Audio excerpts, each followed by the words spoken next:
I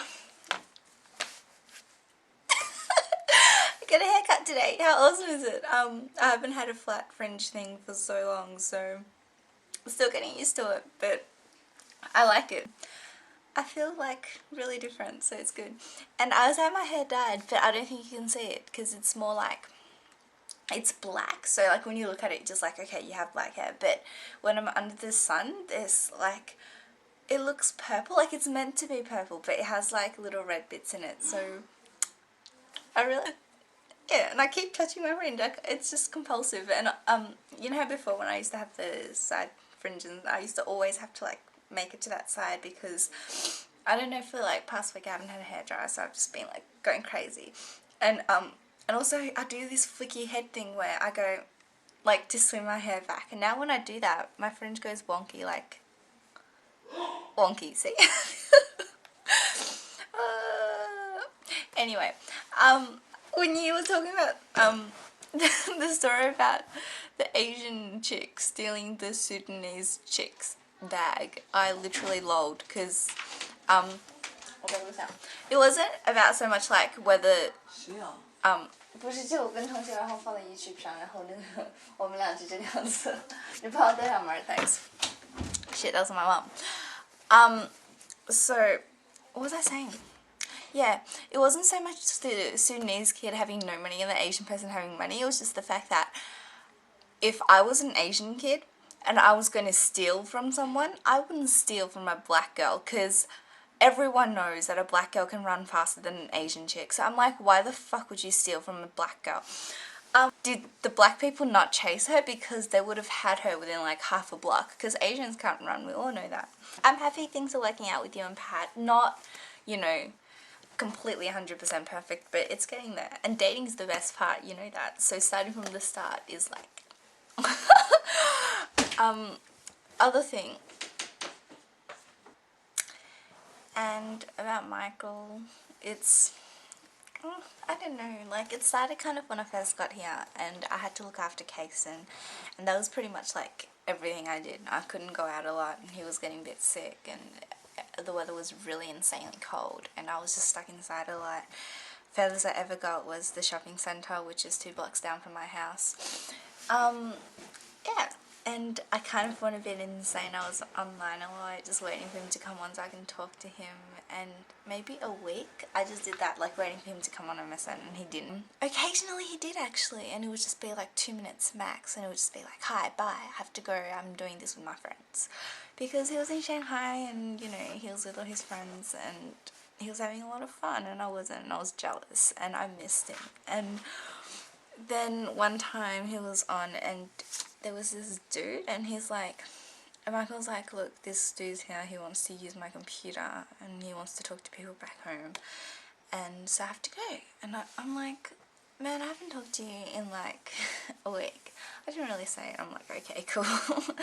But I don't know, and the next morning I woke up and there was a message like on my MSN thing when I was offline, and it was like, look Joy, it's hard to tell people to fuck off when they have people they miss that they want to talk to. So he was like kind of saying like, you know, it's hard to say no to some guy who wants to use my computer when I'm sitting here going, I want to talk to you and I miss you. Is it really that much easier for you to tell me to fuck off? Like, how much do you miss me if you can... I don't know. Yeah, and kind of went on for a long time, and it would always be like that, like me on MSN and him talking and leaving 5 minutes, and you know, whenever he said like I love you after an MSN conversation, I'd just be like, oh. It was really hard to say it back to him, and I was getting a bit nervous, and everyone around me was getting me really cynical, like with Tash and Marka and you and Pat breaking up. Like, that was one part of it, a small part, and then a big part was just like all my family and relatives who knew about Michael telling me, oh, you know, you're just 18, you're just playing, it's not really serious, so whatever, it's cool you have a boyfriend, but, you know, take it slow. Especially my grandpa, he said something that nearly made me cry. He was like, you know, the more you put yourself into a relationship, the more upset you are when things aren't going 100% perfect, and that's not something you need when you're in school and you're doing uni and stuff, like you really need to focus on the things that are important and not, you know, let your heart do everything kind of thing. And that just hits so close to home because with everything that I was, but yeah, I kind of did tell him I was really upset. I think he was frustrated as well that we don't get to talk a lot, and that's why he's like, oh, you know, get a SIM card here, we can text each other a lot and stuff when I'm bored in class. And then I'd be like, look, you're in class for like, what, 5 hours, and all the times that you're not in class, you don't have time for me. It's just that 5 hours you have to sit in class, that you have nothing to do, that you're bored, that, you know, you want to text. So that was the main reason I didn't get a SIM card for a long time. But then a few days ago his computer broke down, so he's like, look Joe, just get a SIM card kind of thing.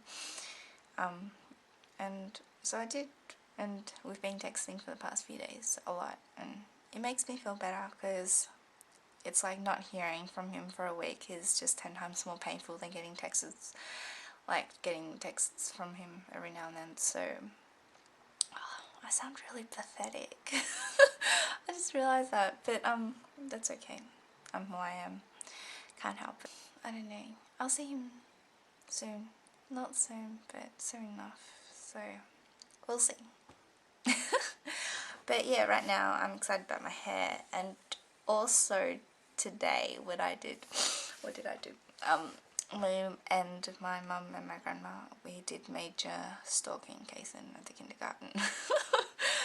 Majorly stalked him, because in the kinder they have this thing outside where they do aerobics or whatever, like they do some crazy dance routine, and they are like 3, 4, 5 years old maybe, I don't know, max, and they can do crazy routines, like they just do it, they just know everything they have to do. The teacher claps and they can go into formation, she claps again, and then they go off to their positions and they do some kind of like obstacle course. But Kaysen was completely out of it because he did not know what the hell to do. 说话的。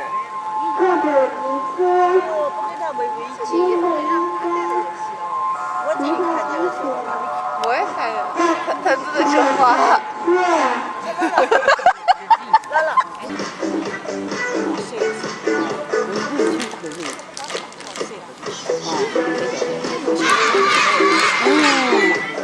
哦，那个不是看那个。冷了他又，他脸都好白了。他就站在那，也不知道干什么。他给我学了，我教他了，他不会。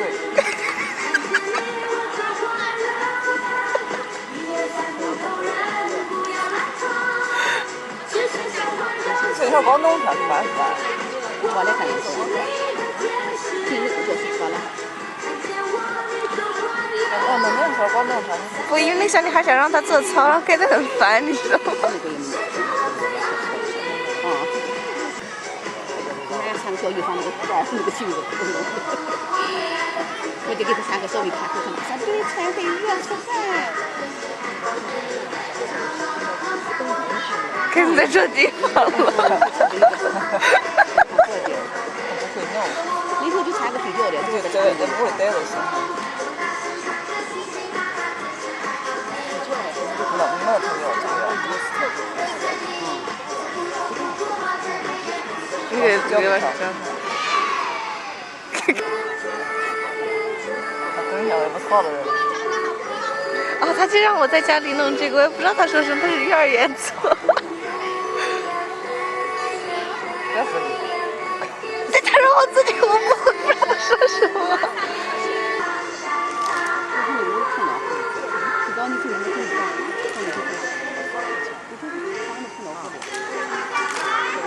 也不戴手套。